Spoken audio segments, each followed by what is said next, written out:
Hello dear students, I welcome to all of you on behalf of Rasa International School. In this video I am going to explain you the question answer and book exercise of chapter 2, a very good weekend from English literature of class 7th. So let's start the video. As you can see here, open an English literature book, chapter number 2, a very good weekend, and it is on page number 20 to 23. Here I am going to explain you question answer and exercise, book exercise explanation. So let's start the very first question of your book, that is, what had Anupama's father planned for the weekend? जो अनुपमा के father थे उन्होंने क्या plan किया था weekend के लिए? अनुपमा's father had planned to go strawberry picking with her over the weekend. यानी उन्होंने प्लान किया था कि वो उसके साथ स्ट्रॉबेरी पिक करने जाएंगे वीकेंड पर. What is the second question? Second question is saying what did she wish she could do instead. यानी उसकी क्या इच्छा थी कि वो इसकी इंस्टीड का मतलब होता है की स्थान पर या की जगह, यानी इसकी जगह वो क्या कर सकती थी. She wished that she could have gone to her grandmother's house with her mother instead. तो उसने ये सोचा कि वो अपने ग्रैंड मदर के हाउस पर जा सकती थी, किसके साथ? अपनी माँ के साथ, इंस्टेड इसके स्थान पर, इसकी जगह, है ना. चलिए, the third question is, was Anupama really not enjoying her self, was she just pretending. क्या अनुपमा रियल में एंजॉय नहीं कर रही थी या सिर्फ वो बहाने बना रही थी? At first she was getting annoyed. पहले तो वो अनॉयड हो रही थी, चिड़चिड़ा रही थी, बट लेटर, लेकिन बाद में, Anupama was just pretending that she was not enjoying her self. लेकिन बाद में उसे एंजॉय होने लगा, लेकिन वो सिर्फ प्रिटेंड कर रही थी कि वो एंजॉय नहीं कर रही है. How did Anupama feel when she slept in the following morning. जब दूसरी सुबह लेट तक सोई रही वो, तो उसे कैसा फील हुआ? Anupama felt unhappy. उसे बुरा फील हुआ when she slept in the morning. क्यों? क्योंकि as she could not make strawberry jam with her dad. वो अपने फादर के साथ स्ट्रॉबेरी जैम नहीं बना सकी. चलिए, the fifth question is list instances. आपको इंस्टेंसेस मतलब एग्जाम्पल्स फ्रॉम द स्टोरी से लिस्ट बनाइए एग्जाम्पल्स की, दैट शो, जो शो करते हो that Anupama enjoyed the weekend, कि अनुपमा ने अपना वीकेंड अपना एंजॉय किया. The following instances from the story show that Anupama enjoyed the weekend, कि उसने अपना वीकेंड जो है एंजॉय किया है. हर रिजोल्व फाइनली वोल डाउन. जो उसका डिसीजन था वो वोल डाउन हो गया, मतलब एंड हो गया, ख़त्म हो गया. And soon she found herself laughing and chatting with her father. और जल्दी ही अपने फादर से लाफिंग और चैटिंग करने लगी. She wanted to fill her bucket to brim. वो अपनी बकेट थी वो ब्रिम तक, यानी किनारे तक भरना चाहती थी. And she started plucking the strawberries quickly. और उसने स्ट्रॉबेरीज क्विकली मतलब जल्दी पिक करना शुरू कर दी. She was looking forward to spending some more time with her dad the following day making jam. अब वो अपने फादर के साथ और भी टाइम स्पेंड करना चाहती थी दूसरा दिन जैम बनाते हुए. नेक्स्ट है, she felt unhappy to know that her father made jam without her. अब उसे बाद में ये जान के भी दुख हुआ कि उसके फादर ने उसके बिना ही जैम बना लिया है. स्टूडेंट्स, यहाँ फुल स्टॉप होना चाहिए, जो नहीं लगा हुआ है आप उसको देख लीजिए, यहाँ पे आप नोट्स में अपने में लगा लेना. चलिए, तो हम चलते हैं नेक्स्ट क्वेश्चन की तरफ, that is answer in detail. Did Anupama's father only want to pick strawberries and make jam. क्या अनुपमा के फादर ओनली स्ट्रॉबेरीज पिक करके जैम बनाना चाहते थे? वॉट डू यू, ये पिंक नहीं है स्टूडेंट्स, यहाँ पे थिंक होना चाहिए, वो टाइपिंग मिस्टेक हो गई है, तो आप यहाँ इसको थिंक कर लीजिए. What do you think the real reason for his planning for the weekend was. तो उनके आपके अकॉर्डिंग क्या लगता है कि उनको इस वीकेंड में जो उन्होंने प्लानिंग की थी वो रियल प्लानिंग क्या थी? तो Anupama's father wanted to spend some quality time with her. वो उसके साथ कुछ क्वालिटी टाइम स्पेंड करना चाहते थे. And he wanted to make her feel happy because she was always got busy listening music. क्योंकि वो अपना म्यूज़िक सुनते समय हमेशा बिजी रहती थी, तो उसको थोड़ा सा हैप्पी फील कराना चाहते थे. She had use to get irritated in a while. क्योंकि वो थोड़ी ही देर में इरीटेट हो जाती थी. That's why he plan to pick strawberries and to make a jam along with Anupama at the weekend. इस वजह से उन्होंने अनुपमा के साथ स्ट्रॉबेरीज पिक करके जैम बनाने का प्लान बनाया। लास्ट क्वेश्चन है student, have you ever started doing something reluctantly only to end up enjoying it? क्या आपने कभी भी रिलक्टेंटली मतलब अनविलिंगली बिना किसी इच्छा के कोई काम ऐसा करना शुरू किया है ना, और फिर आपको बंद करना पड़ा क्योंकि आप इसको एंजॉय नहीं कर रहे? वाई वॉज इट, ये ऐसा क्यों था? And what made you change your mind, और आपका माइंड चेंज क्यों हुआ? Has it taught you to keep open mind these things about things? क्या आपको ये बताया गया है कि जो चीज़ें हैं वो आप ओपन माइंडेड रहिए, जो चीज़ें आपको अच्छी नहीं हैं फिर भी आपको करनी पड़े? तो स्टूडेंट्स ये आपके ऊपर डिपेंड करता है कि आप इसके बारे में क्या सोचते हैं। आंसर योरसेल्फ, आपको अपने आप आंसर करना है इसका। चलो स्टूडेंट्स, ये तो रहे आपके क्वेश्चन एंड आंसर्स। अब आइए हम पढ़ते हैं बुक एक्सरसाइज के बारे में। तो अब आपको हम बुक एक्सरसाइज के बारे में बताते हैं। चलिए, सबसे पहले जो आपका टॉपिक है बुक एक्सरसाइज में, the topic name is ellipsis. What does ellipsis mean? An ellipsis is a pronunciation mark, ये एक प्रोनाउंसिएशन मार्क है मेड अप ऑफ 3 डॉट्स, जिसमें कितने डॉट्स होते हैं? 3, 1 2 3 like this. It indicates an omission, और इसका मतलब क्या होता है? ओमिशन। ओमिशन का मतलब ये किसी भी चीज़ को डिलीट करने का काम करता है। डिलीट का मतलब ये क्या करेगा, किसी भी चीज़ को, एक सेंटेंस में कुछ वर्ड्स लिखे हुए हैं उन वर्ड्स को वहाँ से डिलीट कर देगा और उसकी जगह ये मार्क यूज़ हो जाएगा। चलिए आगे पढ़ते हैं ये कैसे यूज़ होता है और कहाँ यूज़ होता है।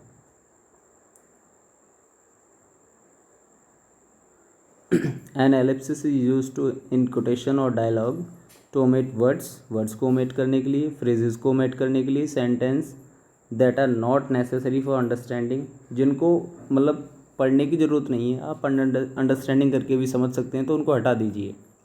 द मीनिंग वेल इनफ, उसका मीनिंग अंडरस्टैंडिंग में ही आ जाता है। जैसे कि एक सेंटेंस दिया हुआ है, today after long hours of preparation, बहुत घंटों की प्रिपरेशन के बाद आज, आई टुक माई फाइनल एग्ज़ाम, मैंने अपना फाइनल एग्ज़ाम दिया। तो आप सीधा सीधा बोल सकते हो, उसमें आपको ये बोलने की ज़रूरत नहीं है after a long hours of preparation, आप सीधा बोल सकते हैं today I took my final exam, आज मैंने अपना फाइनल एग्ज़ाम दिया।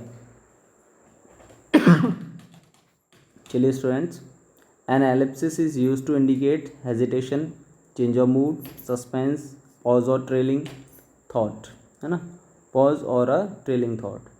एलिप्सिस में ऐसा भी होता है स्टूडेंट्स, ये इंडिकेट करने के लिए यूज़ किया जाता है? जैसे हेजिटेशन हो रही है, आप किसी सेंटेंस को बोल रहे हैं, आप हिचक कर बोल रहे हैं, तब वहाँ पर आप यूज़ कर सकते हैं इसका। चेंज ऑफ मूड, आपका मूड चेंज हो रहा है किसी चीज़ को लेकर, किसी सेंटेंस को बोलते समय, कहीं सस्पेंस आ रहा है सेंटेंस को बोलते समय, जैसे आपने बोला एंड हियर द फाइनलिस्ट, और आज का फाइनलिस्ट कौन है, तो आप बताते समय क्या लेंगे? पॉज लेंगे, तो वही होता है सस्पेंस। कोई भी पॉज और कोई भी ट्रेलिंग थॉट, जैसे कि यहाँ पर देखिए आई रियली डोंट नो, मुझे वास्तविक नहीं पता।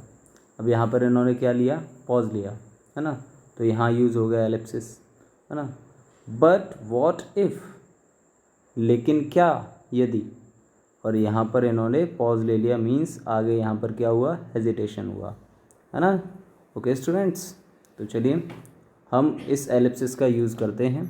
कैसे यूज़ होगा, यहाँ पर दिया हुआ है, read the following sentences carefully, नीचे दिए गए सेंटेंसेस को ध्यान से पढ़िए। Certain words and phrases can be omitted from each sentences without altering its meaning, और इसका बिना मीनिंग चेंज किए हर सेंटेंस से कुछ फ्रेजेस या वर्ड्स हटाए जा सकते हैं, ओमिट किए जा सकते हैं। Omit such words and phrases, इस प्रकार के वर्ड्स और फ्रेजेस को ओमिट करिए यानी हटाइए। And put an ellipsis in their place, और उनकी जगह एलिप्सिस पुट कीजिए। Students, I have already sent you the PDF file of these exercises, but yet I am telling you about the sentences, about the ellipsis. मैंने आपको इसकी PDF solve की हुई भेज दी है, और फिर भी मैं आपको यहाँ समझाता हूँ, आप उसको पहले देख लीजिए, अपनी बुक में या नोटबुक में जहाँ भी लिखे हैं आप लिख लीजिए, फिर उसके बाद समझिए, तो आपको ज़्यादा अच्छी तरह समझ में आएगा। जैसे यहाँ पर दिया हुआ है, व्हाट डू यू थिंक, आपको क्या लगता है? आई शुड हैव डन, मुझे ऐसा करना चाहिए। Should I have told him the truth, क्या मुझे उसे सच बताना चाहिए। तो यहाँ पे देखिए पहला सेंटेंस दिया हुआ है, व्हाट डू यू थिंक, आपको क्या लगता है। आई शुड हैव डन, मुझे ऐसा करना चाहिए। Should I have told him the truth, क्या मुझे उसे सच बता देना चाहिए। तो स्टूडेंट यहाँ पर इस सेंटेंस को बोलने का कोई भी मतलब नहीं है। फर्स्ट सेंटेंस को आप सीधा सीधा बोल दो, should I have told him the truth, क्या मुझे उसे ट्रुथ बता देना चाहिए, क्या मुझे उसे सच बता देना चाहिए। तो यहाँ पर और भी कुछ बोलने की ज़रूरत नहीं है। तो स्टूडेंट्स आप इस सेंटेंस का यहाँ पर यूज़ नहीं करेंगे। किस वाले का, इस वाले का। इसकी जगह का आप यहाँ क्या यूज़ करेंगे, आप यहाँ पर यूज़ करेंगे क्या, एलिप्सिस। Ellipsis means 3 dots. तो आप यहाँ पर इसकी जगह 3 डॉट्स यूज़ कर सकते हैं। ओके स्टूडेंट्स, चलिए आगे देखते हैं। The next sentence, I don't know, मुझे नहीं पता। When she will be at home, वो कब घर आएगी। But she will be home soon, लेकिन वो जल्दी ही घर आ जाएगी। अब यहाँ पे आई डोंट नो ये ठीक है, मुझे नहीं पता। व्हेन शी विल होम, वो कब घर होगी। But she will be home soon, लेकिन वो जल्दी ही घर होगी। तो आप यहाँ से इसको हटा सकते हैं, when she will be home. आप क्या कर सकते हैं, आप इसको यहाँ से हटा सकते हैं, when she will be home. आप इसको यहाँ से हटा देंगे, आप लिख देंगे I don't know but she will be home soon, मुझे नहीं पता लेकिन वो जल्दी ही घर आ जाएगी।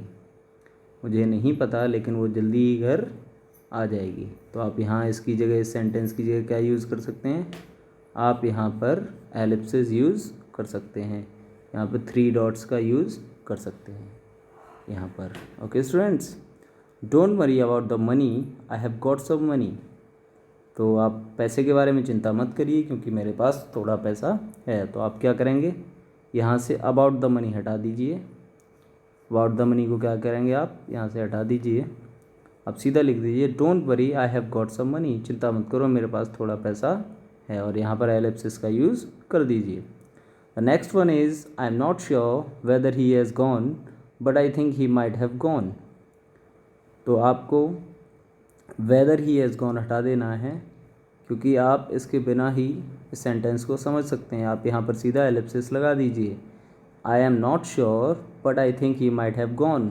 मुझे पक्का तो नहीं पता बट लगता है वो चला गया होगा, है ना, इतना बोलना सही है। चलिए, don't worry about the food, I have packed plenty of food.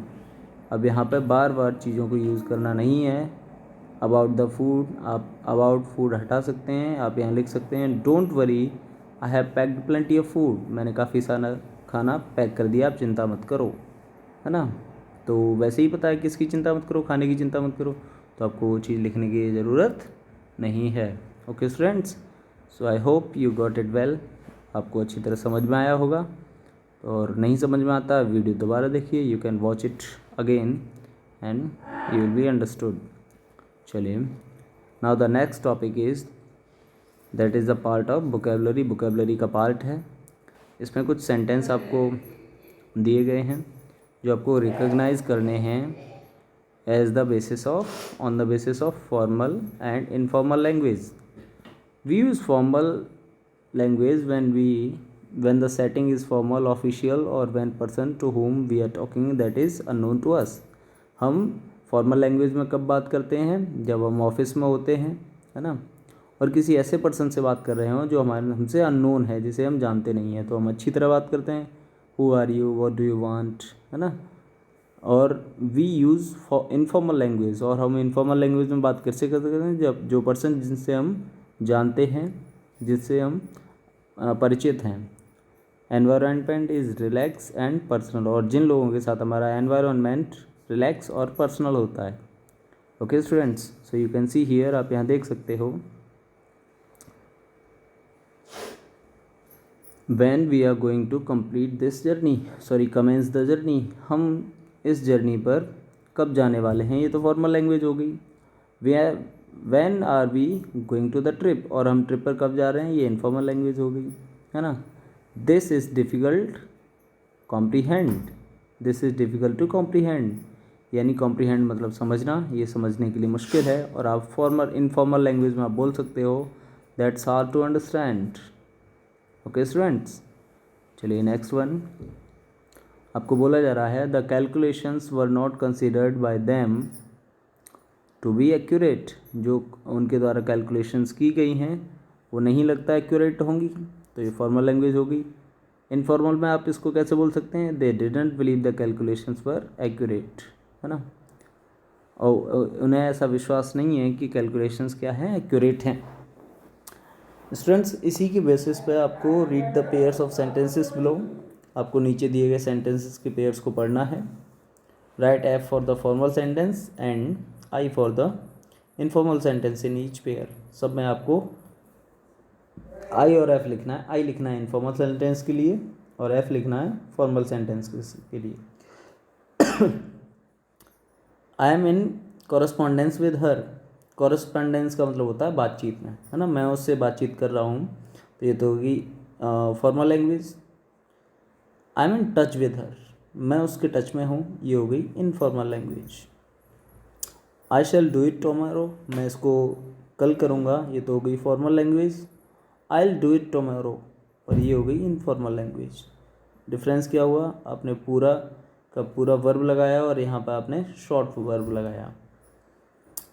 It's about the book, ये बुक के बारे में है, ये बुक के बारे में है, तो यहाँ पर इट कंसर्न द बुक, ये तो हो गई यहाँ पर इनफॉर्मल लैंग्वेज और ये हो जाएगी formal language. Formal informal formal informal informal formal. I have already send to you the PDF of this also, मैंने इसकी भी PDF आपको भेजी है, आप उसको चेक कर सकते हैं। पहले आप फिल कर लीजिए, उसके बाद वीडियो देख के समझ भी सकते हैं। Okay students, come to the next page and the next sentence is pair of sentences is anyway I am going to ask him to do it, मैं उसको पूछने जा रहा हूँ इसके बारे में। nevertheless I am going to ask him to do it, अब यहाँ पर nevertheless जो फॉर्मल वर्ड है वो यूज़ किया है इन्होंने, तो स्टूडेंट्स ये वाला हो जाएगा फॉर्मल और जो above है above सेंटेंस हो जाएगा informal. now come to the next sentence, he has yet to ascertain what damage has been caused to his house, उसे अभी भी नहीं पता चला कि उसके हाउस में क्या क्या डैमेजेस हुए हैं, है ना, तो ये हो जाएगा फॉर्मल सेंटेंस क्योंकि इसमें अच्छी तरह से बताया गया है। He is yet to find out what damage has been caused to his house, और वो उसे अभी भी पता करना बाकी है कि उसके घर में क्या क्या डैमेज हुए हैं, तो ये हो जाएगा informal. Okay students, I hope that you are getting it properly. Now अभी आपको क्या करना है, rewrite the following, rewrite the following, आप इनको दोबारा से लिखिए। चेंजिंग फॉर्मल सेंटेंसेस, जो फॉर्मल हैं उनको चेंज करिए इनटू इनफॉर्मल इनफॉर्मल में, एंड वंस और वो, and vice versa. Vice versa का मतलब है जो फॉर्मल हैं उन्हें इनफॉर्मल में चेंज करो और जो इनफॉर्मल हैं उन्हें फॉर्मल में चेंज करो। जैसे दैट्स नॉट माइन, ये मेरा नहीं है, तो ये क्या हो गया, इनफॉर्मल हो गया। इसको फॉर्मल में आप बनाएंगे तो क्या हो जाएगा, दैट डज नॉट, आप बोल सकते हैं that does not belong to me, क्या बोल सकते हैं, that does not belong to me, आप ऐसा बोल सकते हैं। नाउ ये तो हो गया first one. It has been a pleasure meeting you, अब यहाँ पे ये तो फॉर्मल दिया हुआ है ना, तो इसको आप इनफॉर्मल में चेंज करेंगे तो आप क्या लिख सकते हैं, इनफॉर्मल में क्या लिखते हैं आप, क्या बोलते हैं किसी से, तो आप यही तो बोलते हैं it was nice to meet you, यही तो बोलते हैं ना, it was nice to meet you, है ना, आपसे मिलना बहुत अच्छा लगा, आपसे मिलकर, it was nice to meet you. Okay students, now come to the next one, let me demonstrate you how it to be done, आइए मुझे बताने दीजिए कि ये कैसे किया जाता है। तो स्टूडेंट ये फॉर्मल है, ये कैसा है, फॉर्मल है, आपको इसको इनफॉर्मल में चेंज करना है, तो इनफॉर्मल में चेंज करेंगे तो क्या हो जाएगा, let me show you how to do it, इसकी जगह क्या कर देंगे आप, डेमोन्स्ट्रेट टू, इसकी जगह आप कर देंगे डेमोन्स्ट्रेट टू की जगह शो, क्या कर देंगे, शो, तो ये क्या हो जाएगा, इनफॉर्मल हो जाएगा। Students I have already send the PDF of this also, मैंने इसकी भी PDF आपको सेंड की है उसी में, बुक एक्सरसाइज वाली PDF में। ये सारी हैं, आप वहाँ चेक कर सकते हैं। अगर आपको यहाँ राइटिंग समझ में नहीं आ रहा है तो आप वहाँ पे देख सकते हैं, फिर आप इसको दोबारा से वीडियो देख के समझ सकते हैं। How am I going to deal with it, मैं इसके साथ कैसे डील करने वाला हूँ। तो आप इसको, ये आपकी लैंग्वेज है, ये है इनफॉर्मल। आप इसको फॉर्मल में जैसे ही चेंज करेंगे तो क्या हो जाएगा, डील की जगह हो जाएगा हैंडल, डील विद की जगह क्या हो जाएगा, handle. How am I going to handle it, मैं इसको कैसे हैंडल करने वाला हूँ। चलिए जो नेक्स्ट सेंटेंस है, this is in reply to your letter, ये आपके लेटर का रिप्लाई था। Sorry, this is with regard to the letter that, ये आपका फॉर्मल है और आपका informal. This is with regard की जगह क्या हो जाएगा, this is the reply to your letter, this is the reply to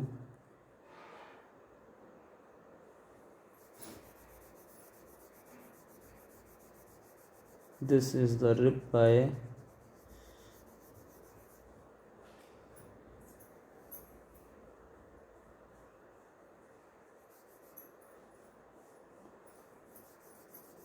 this is the reply